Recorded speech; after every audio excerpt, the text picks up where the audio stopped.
You are welcome on YouTube channel of Arya Srimati Dulari Singh College of Education and Research. We will be teaching you English subject of DLED second semester. In last video, I taught you the topic verb in the past of chapter 6. You are requested to make notes of today's lecture. Let's start the lecture today. The topic is verb in the past.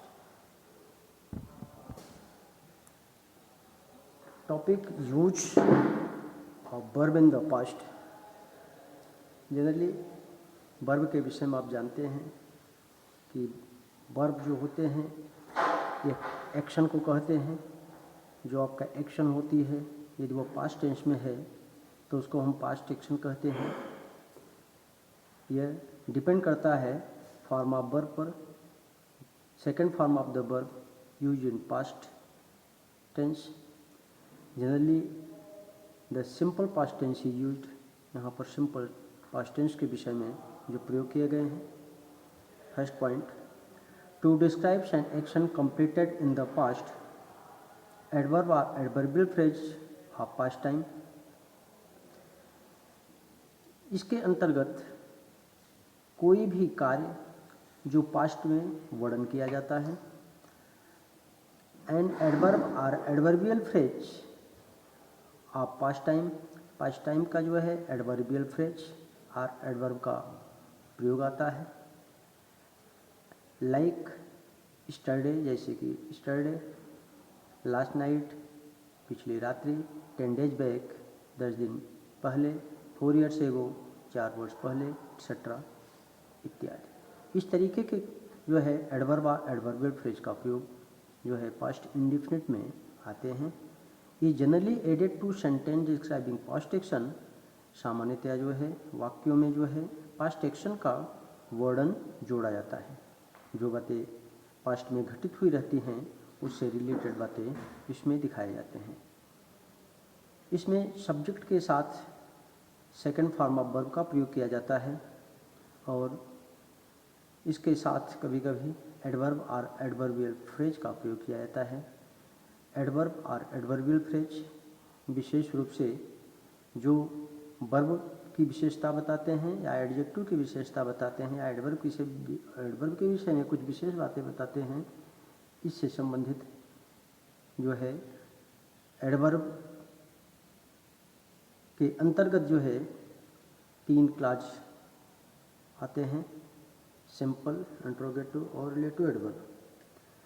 जो कि आपके simple, relative और interrogative adverb जो शब्द आते हैं वो कर सकते हैं आवश्यकता अनुसार वाक्य में प्रयोग किए जाते हैं। नेक्स्ट आपका दूसरा पॉइंट है to indicate a habitual action in the past. कुछ ऐसी घटनाएं होती हैं जो हैबिचुअल एक्शन के रूप में इंडिकेट करता है। For example, my father always went for a walk every morning. मेरे पिताजी जो है सदैव वॉकिंग के लिए प्रत्येक मॉर्निंग जाया करते थे। यह एक हैबिचुअल एक्शन की बात है। I attended the church regularly in my young days. मैं अपने यंग एज में जो है नियमित चर्च अटेंड किया करता था, जाता था।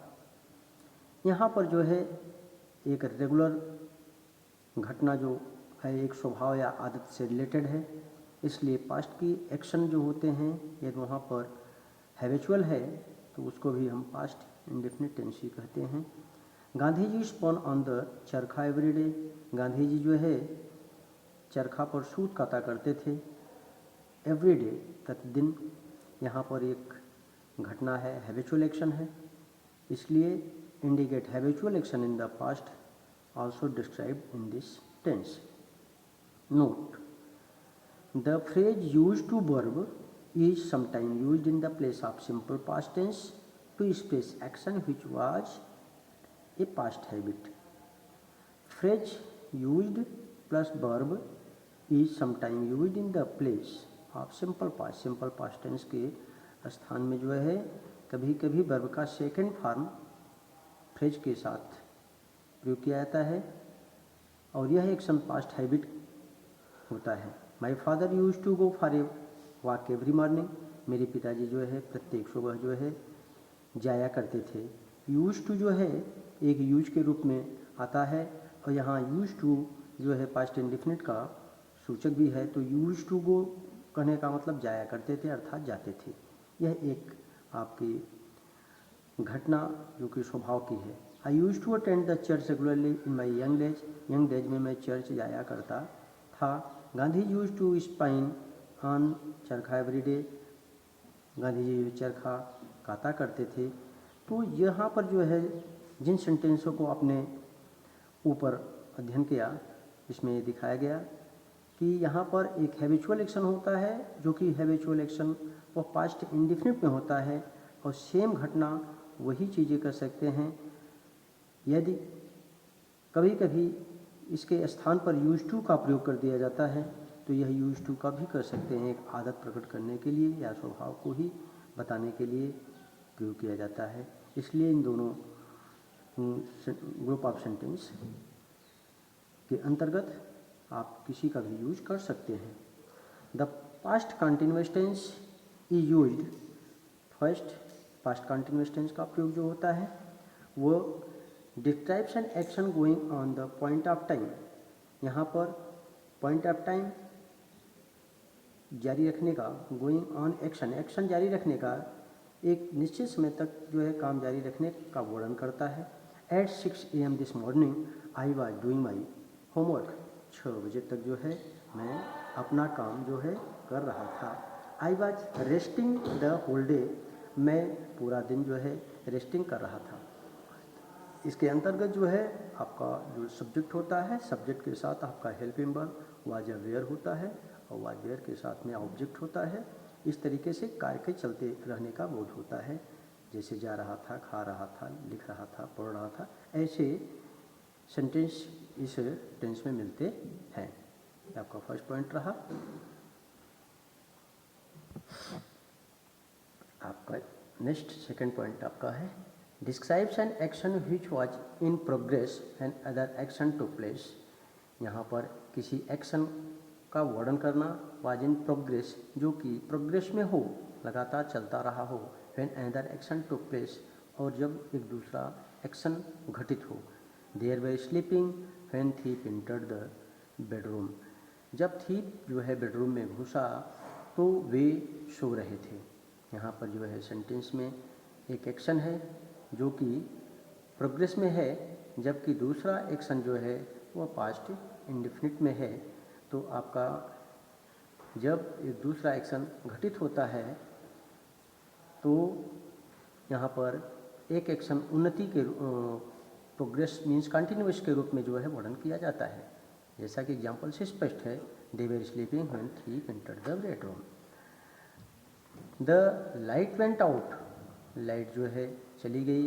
व्हेन आई वाज रीडिंग, जब मैं पढ़ रहा था, तो लाइट जो है चली गई। यहाँ पर note with verb not normally used in continuous form, यह नॉर्मली कंटिन्यूअस फॉर्म में ही प्रयोग किया जाता है।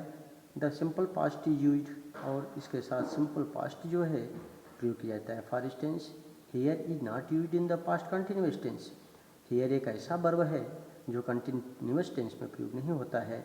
However simple past continuous tense is possibly easy, जो कि सिंपल पास्ट कंटिन्यूअस जो होता है आपका संभवतः इस प्रकार होते हैं। I was hearing it from my office, यह एक सेंटेंस जो कि रॉन्ग सेंटेंस है। यह होगा आई heard it from my office, मैंने अपने ऑफिस में इसे सुना। तो स्पष्ट है कि हियर जो है पास्ट कंटिन्यूअस टेंस में प्रयोग नहीं करते हैं, फिर भी simple past continuous tense is possible, लेकिन सिंपल पास्ट कंटिन्यूअस टेंस जो है संभव है। उदाहरण के रूप में इस प्रकार हियर को हम पास्ट कंटिन्यूअस टेंस में नहीं लिखते हैं, लेकिन इसका भाव जो है पास्ट कंटिन्यूअस टेंस में ही व्यक्त किया जाता है। नेक्स्ट आपका है past perfect tense is used, past perfect tense जो कि कार्य की समाप्ति होने का बोध करता है। पास्ट परफेक्ट टेंस जो होते हैं वह कार्य की समाप्ति का बोध होता है। इसके साथ आपका हेल्पिंग वर्ब जो होता है हैड होता है। हैड के साथ हमेशा क्रिया का थर्ड फॉर्म प्रयोग किया जाता है। पहला पॉइंट है to indicate then an action was completed at some point in the past before another action commenced at took place. Before another एक दूसरी घटना कार्य जो घटित होता है या प्रारंभ होता है, तो किसी घटना के प्रारंभ के पहले, किसी कार्य के प्रारंभ के पहले कुछ बिंदु अतीत में रहते हैं जो कि वह कंप्लीटेड एक्शन होते हैं। वहाँ पर कंप्लीटेड एक्शन को जो है वह इंडिकेट करता है। Example, when I reached station, जब मैं स्टेशन पहुँचा, the train had left, train जो है जा चुकी थी। अब यहाँ पर ट्रेन जा चुकी थी और एक दूसरी घटना कमेंस क्या हुआ, जब मैं स्टेशन पहुँचा तो कार्य क्या हुआ, ट्रेन जा चुकी थी। थीव्स हैड रन अवे, चोर भाग चुके थे। Before the police arrive, police जब पहुंची अर्थात पुलिस के पहुंचने के पहले चोर जो है जा चुकी थी। तो यहाँ पर इंडिकेशन जो होता है वह एक एक्शन कंप्लीट होता है, किसी बिंदु पर कोई काम समाप्त होता है और एक दूसरा कार्य शुरू होने के पहले, कोई कार्य जब शुरू हुआ है उसके पहले ही एक कार्य समाप्त होने का बोध कराता है। ऐसे टेंस को हम पास्ट परफेक्ट टेंस कहते हैं और इसमें एक वाक्य जो समाप्त होता है, दूसरा वाक्य जो है शुरू होता है। जैसे हम कह सकते हैं पुनः कि the patient had died before the doctor came, doctor के आने के पहले पेशेंट मर चुका था। तो एक कार्य का पूर्णतया बोध हो जाता है। जैसे ही had done his work before he came, उसके आने के पहले वो अपना काम कर चुका था। इस तरीके से यह पास्ट एक्शन का बोध करता है। If two action occurred in the past, one past action earlier than other past action.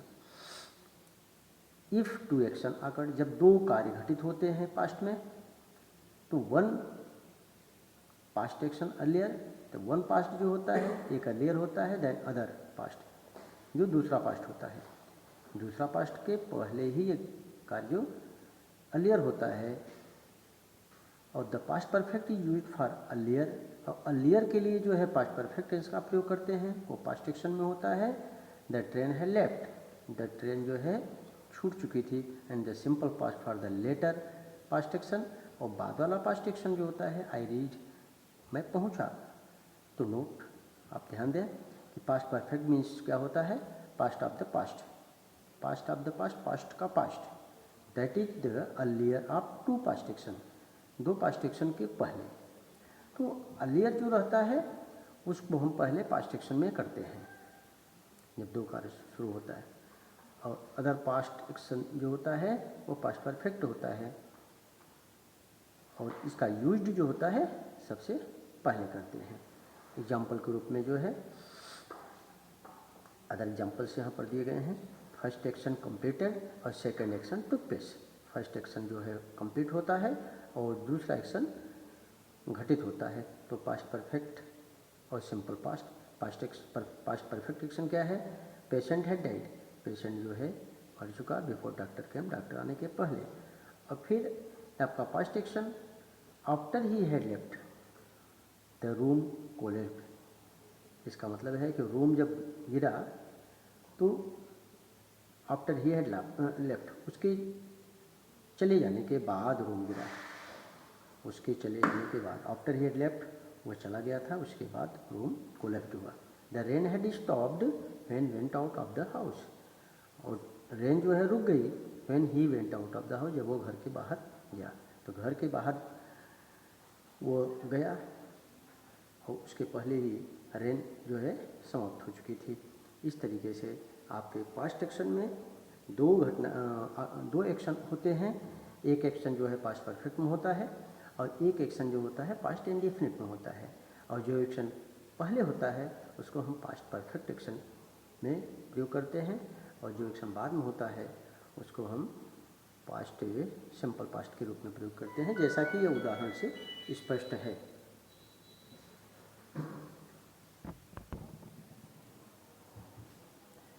आपका ये past perfect continuous tense is used. Past perfect continuous tense में विशेष करके जो वर्णन होता है, describes an action which began in the past and continue up to the certain point of time in the past। जो पास्ट एक्शन में ही शुरू होता है और point of time in the past और पास्ट में ही समाप्त होता है। कहने का तात्पर्य हुआ कि कार्य के चलते रहने का बोध होता रहता है, पास्ट में शुरू रहता है, पास्ट में ही समाप्ति का बोध हो जाता है। जैसे हम कह दें कि वह 2 घंटे से पढ़ रहा था, वह 4 दिन से वह इस निबंध को लिख रहा था। इस तरीके का जो वर्णन होता है वो पास्ट परफेक्ट कंटिन्यूअस टेंस में प्रयोग किया जाता है। इसके हेल्पिंग वर्ब होती है had been, only had been, और had been used with all the subject, singular और प्लूरल। यहाँ सिंगुलर और प्लूरल चाहे जो भी सब्जेक्ट हो उन सभी के साथ जो है इसका प्रयोग किया जाता है। When I visited him in Mahoba, जब मैं महोबा में गया, तो he had been teaching there for 5 years, तो वह जो है 5 वर्षों से जो है टीचिंग कर रहा था। तो 5 वर्षों से टीचिंग कर रहा था या पास्ट एक्शन है और पास्ट में ही कह सकते हैं, कार्य के चलते रहने का बोध भी प्रकट कर रहा है। इस तरीके से जो है आपका यह पास्ट वर्ब इन पास्ट के अंतर्गत जो है आपने अध्ययन किया। वर्ब इन पास्ट में जो भी घटना होती है, विशेष करके किसी भी स्टोरी, किसी घटना के विषय में वर्णन किया जाता है और इसका अधिकांश वर्णन जो है स्टोरी और नॉवेल्स वगैरह में प्रयोग किए जाते हैं। और पास्ट एक्शन की घटना किसी भी प्रकार के कह सकते हैं, पीछे की घटना का ट्रांसलेशन के रूप में भी इसका प्रयोग किया जाता है। और यह जो है वर्ब के सेकंड फॉर्म से अधिकांश शो किया जाता है। इसके अफर्मेटिव और नेगेटिव का प्रयोग भी जो है रेयर केसेस में होते हैं। ज़्यादातर घटना पास्ट सिंपल की होती है और यह second form of the verb इसमें प्रयोग किए जाते हैं। यदि आपका नेगेटिव रहता है तो वहाँ पर फर्स्ट फॉर्म ऑफ वर्ब का प्रयोग किया जाता है। इंट्रोगेटिव रहने पर भी फर्स्ट फॉर्म ऑफ वर्ब का प्रयोग किया जाता है। Only in simple past tense used second form of the verb in the tense. इसके साथ साथ कंटिन्यूअस आपका, इसमें आपका वाज वेयर का प्रयोग किया जाता है और कंटिन्यूअस का प्रयोग करने के लिए fourth form of verb plus ING form का प्रयोग किया जाता है। और पास्ट परफेक्ट में क्रिया का थर्ड फॉर्म और क्रिया का थर्ड फॉर्म सभी सब्जेक्ट के साथ जो है हेल्पिंग वर्ब हैड प्लस क्रिया का थर्ड फॉर्म प्रयोग किया जाता है। और आपका पास्ट परफेक्ट कंटिन्यूअस टेंस जो है हैड बीन का प्रयोग किया जाता है। इस तरीके से आपका यह टेंस जो है past verb in past tense का आपने अध्ययन किया। नेक्स्ट आपका चैप्टर 7th है transformation of the sentence and we will study the topic different method of transformation changing of words. Thank you.